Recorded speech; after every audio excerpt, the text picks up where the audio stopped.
People come to New York because they want to achieve something. For me, it was a chance to prove myself in a much more global environment than existed at that time in Toronto. I think I met that challenge, and I think what I tried to do, I hope, is to bring some of that global view, some of that energy, and some of that sophistication back to Canada.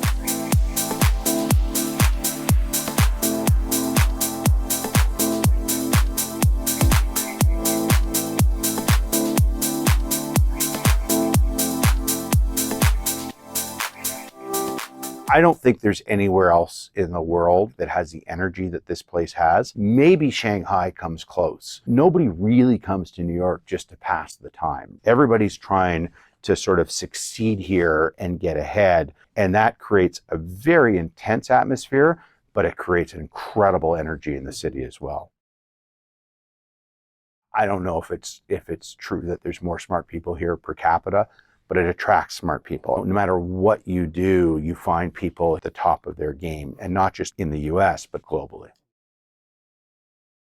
It's a competition to get your kids into the right school. It's a competition to get into a restaurant, to book a squash court or a tennis court. Whatever you want to do in this city, it's competitive. But people can make it here. You can be an entrepreneur. You can start from scratch. It's not a city that has classist elements to it. And no one really cares where you come from.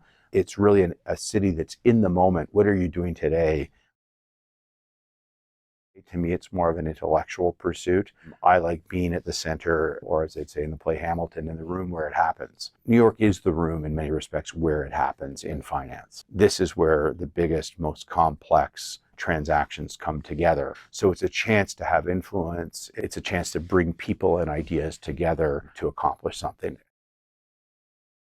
New Yorkers are unbelievably direct. And maybe that's sometimes why it's a little bit hard for Canadians to get along here. New Yorkers will tell you to your face exactly what they think, and you kind of have to get used to it.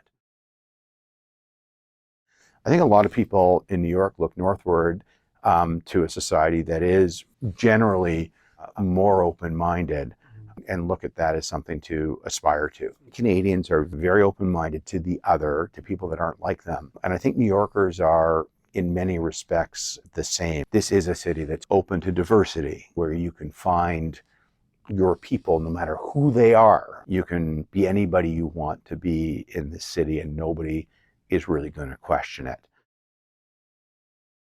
I'm proud of it. I think people in my workplaces identify me as that. If nothing else, my accent identifies me as that. My rabid hockey passion identifies me as that. But I've been in this very fortunate position of being able to have, my feet on both sides of the border.